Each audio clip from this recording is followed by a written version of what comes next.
Hi guys, আসসালামু আলাইকুম। কেমন আছেন আপনারা? আলহামদুলিল্লাহ, আপনাদের দোয়ায় আমি ভালো আছি। চলে আসলাম রান্নাঘরে। আজকে দুটো তরকারি রান্না করব আর আপনাদের সাথে শেয়ার করব। কড়াই বসায় দিয়ে তেল দিয়ে দিছি পরিমাণ মতন। এখন আমি এর ভিতরে দিয়ে দিব পেঁয়াজ। এই যে আমি পেঁয়াজ দিয়ে দিলাম। এখন আমি ব্রাউন কালার করে ফিরে আসতেছি। তো এই দেখেন, পেঁয়াজটি এই পর্যায়ে চলে এসছে। এখন আমি এর ভিতরে দিয়ে দিব রসুন রসুন আর জিরা বাটা। যেহেতু আমি চিংড়ি মাছ দিয়ে পুঁই শাক রান্না করব, এই জন্য এর ভিতরে আমি আদা, ধনিয়ার গুঁড়ো এগুলো ব্যবহার করব না। তো এখন আমি দিয়ে দেবো এই পর্যায়ে কাঁচামরিচ। এখন আমি এই পর্যায়ে কেটে ধুয়ে রাখা চিংড়ি মাছগুলো দিয়ে দেবো। এখন আমি একটু পানি দিয়ে দেবো। এখন আমি দিয়ে দেবো পরিমাণ মতো লবণ।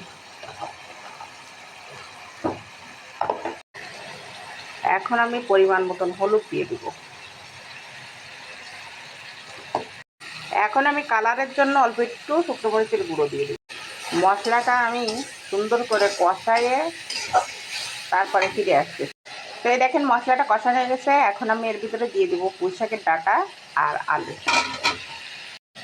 এখন এই পুঁই শাকের ডাঁটা আর আলু সুন্দর করে কষাইয়ে তারপরে আমি ফিরে আসতেছি।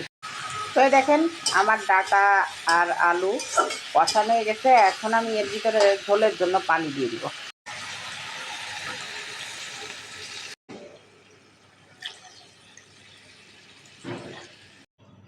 তো আমি এতটুকুই পানি দিলাম, এর থেকে বেশি দিব না, যেহেতু শাকে আবার অনেকটা পানি বেরোবে। তো বলক এসে গেলে আমি এর ভিতরে পুঁই শাক দিয়ে দিব। তো এই দেখেন, আমার তরকারিতে বলক এসে গেছে। এখন আমি এর ভিতরে দিয়ে দেবো পুঁই শাক। তো এই যে আমি পুঁই শাক দিয়ে দিলাম। এখন আমি এই অবস্থাতে এই ঢাকনা দিয়ে রেখে দিব। তো আগলা করে দেখি কি পর্যায়ে এসছে।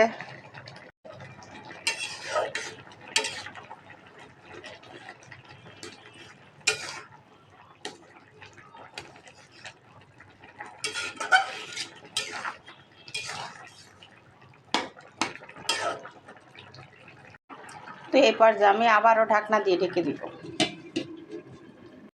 তো দেখি আমাদের তরকারি কি পর্যায়ে এসছে। তো এই দেখেন, আমাদের তরকারি কিন্তু পুরাই হয়ে গেছে।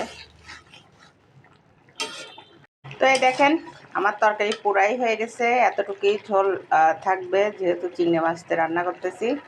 তো আপনারা সবাই ভালো থাকবেন, সুস্থ থাকবেন।